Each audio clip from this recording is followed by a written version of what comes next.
welcome back to my channel. Hari ini saya mau menyampaikan stage yang keempat di dalam proses unlearn. Dan hal yang Tuhan perintahkan untuk saya sampaikan di stage yang keempat, fase yang keempat adalah pruning atau pemangkasan. Jadi setelah melalui proses 1, 2, dan 3, forget the old, be obedient. Dan fase yang ketiga adalah repentance. Hari ini kita sudah sampai di tahap yang keempat. Yang mau kita bahas adalah pruning atau pemangkasan. Jadi setelah seseorang di dalam pikiran, hatinya, jiwanya, tubuhnya mendeklarasikan dan siap untuk kembali kepada Tuhan, untuk mulai hidup di dalam Tuhan, berubah bersama Tuhan, di dalam Tuhan. Fase keempat yang harus dilakukan atau yang terjadi adalah pemangkasan. Proses pruning atau pemangkasan ini terjadi sebetulnya bukan sebagai hukuman, tetapi adalah sebuah proses untuk mengembalikan kita ke posisi semula. Jadi kalau sebelumnya, seumur hidupnya, seseorang itu berjalan ke kanan, ke kiri, berjalan menjauh dari tatanan yang sebetulnya sudah diciptakan bahkan sebelum seseorang itu dilahirkan, proses pruning ini sebetulnya adalah proses di mana Tuhan mengembalikan ke posisi semula, mengembalikan ke jalan yang awal. Dan proses pruning atau pemangkasan ini adalah proses yang harus dilakukan oleh kita dan dilakukan oleh Tuhan. Hal yang harus kita lakukan di dalam proses pruning ini, seandainya Tuhan sudah memberitahukan bahwa kita sudah lolos dari tahap 1, tahap 2, lalu tahap 3, kan ada hal-hal yang akan Tuhan singkirkan dalam hidup kita. Kelanjutan dari proses yang sebelumnya, after the repentance, setelah proses pertobatan. Pertobatan adalah proses kita mulai membersihkan diri dari semua hal yang tidak baik, yang tidak berkenan di hadapan Tuhan. Dan ketika proses pruning ini terjadi, itu rasanya akan sangat sakit. Karena mungkin hal-hal yang kita suka, hal-hal yang kita cintai, hal-hal yang membuat kita menjauh dari Tuhan, itu akan dihilangkan. Itulah sebabnya banyak orang yang tidak tahan, tidak sanggup, tidak bisa menjalani proses pruning ini karena mereka melakukannya dengan kekuatan mereka sendiri. Mereka belum menyadari bahwa proses ini adalah proses yang krusial sebelum kita masuk ke tahap berikutnya, relearn.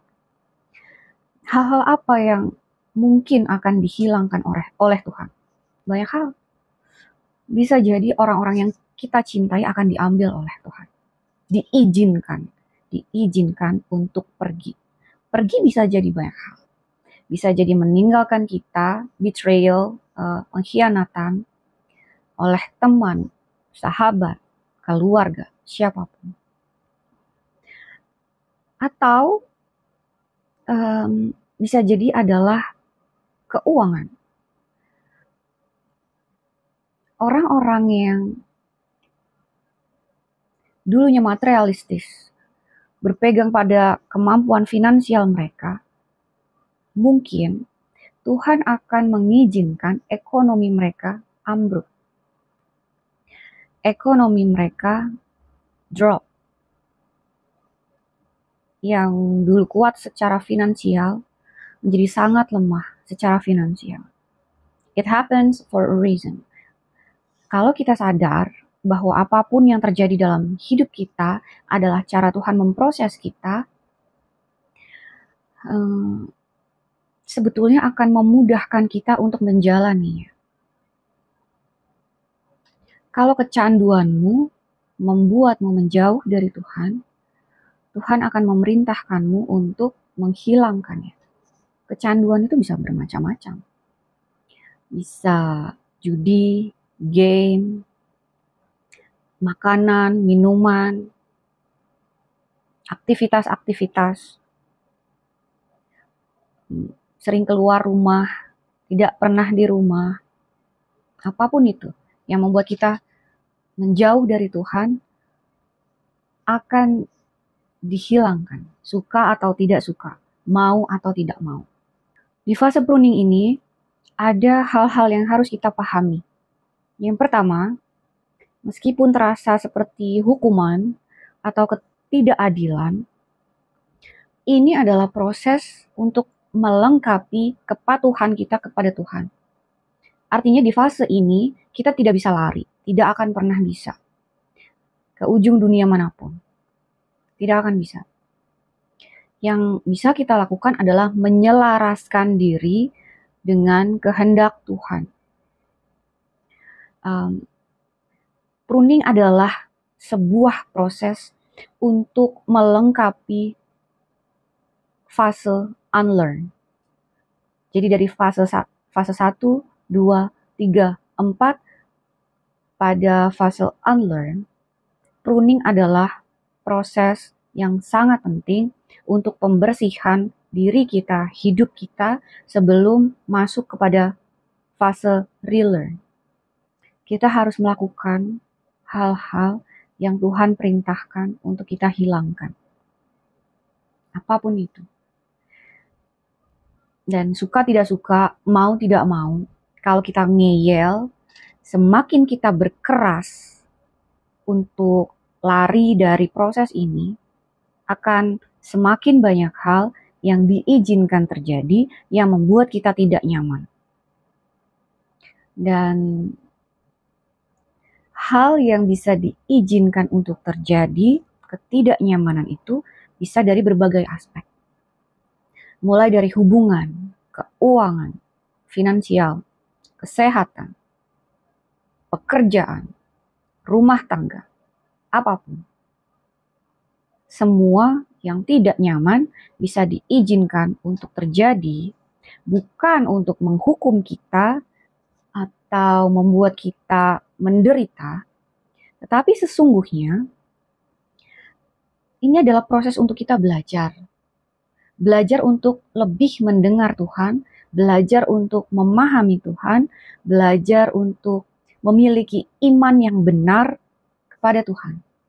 Karena banyak orang berpikir iman kepada Tuhan itu hanya soal berdoa dan percaya di mulut.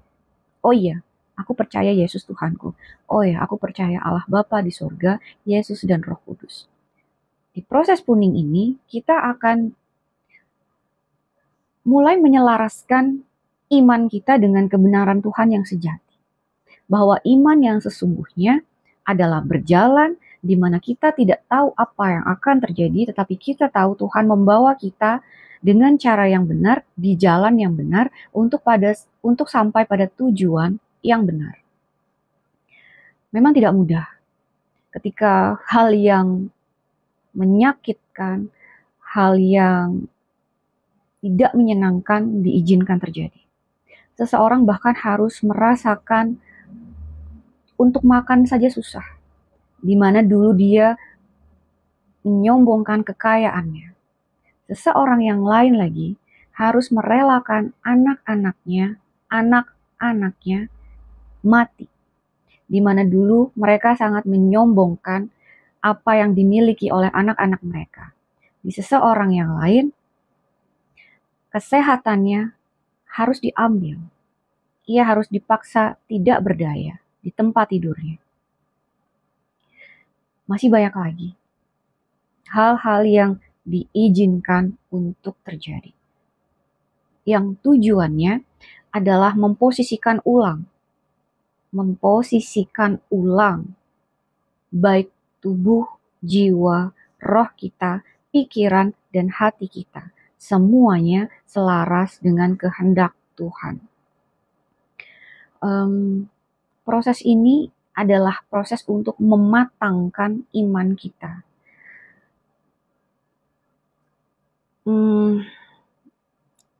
Bahkan untuk beberapa orang, proses pruning itu adalah proses kelahiran kembali secara iman di dalam roh.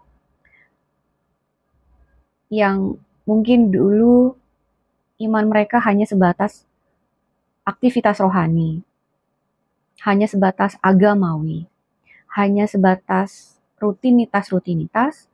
Proses pruning akan membuat seseorang menyadari Tuhan yang sejati, bahwa mengikuti Tuhan itu tidak hanya soal apa yang kita ucap di mulut. Proses mengikuti Tuhan harus merelakan diri kita ditata ulang sesuai dengan apa yang sesungguhnya sudah didesain oleh Tuhan dalam hidup kita. Kalau hidup kamu sedang tidak mudah, sedang berat, yakinilah ini adalah proses yang baik, sangat baik. Bersyukurlah untuk itu. Karena ini sebetulnya adalah cara Tuhan untuk memanggil kamu kembali. Kembalilah, pulanglah, lihatlah kepadaku. Lihatlah kepadaku dan dengarkanlah suaraku. Hanya suaraku saja. Diamlah, dengarkan aku, dan lakukanlah perintahku. Di dalam proses pruning yang memang tidak menyenangkan ini dan seringkali sangat berat, jangan bersandar pada kekuatan kita sendiri. Let God. Belajar untuk berserah. Belajar untuk melepaskan kendali. Untuk orang-orang yang terbiasa mandiri, terbiasa melakukan apapun sesuai dengan kemauan mereka, kehendak mereka, even proses ini adalah proses di mana mereka harus menghancurkan that spirit of self-reliance. Proses di mana mereka harus melepaskan kendali itu. Self-reliance itu apa ya? Bersandar pada kemampuan sendiri. Untuk beberapa orang, that's the hardest thing. Mulai bersandar pada Tuhan sepenuhnya. Gak ada lagi, aku bisa. Nah, tidak ada lagi kata-kata itu. Kita bisa karena Tuhan memampukan kita. Kita bisa karena roh Tuhan yang menguatkan kita. Melakukan semua hal yang Tuhan mau untuk kita lakukan.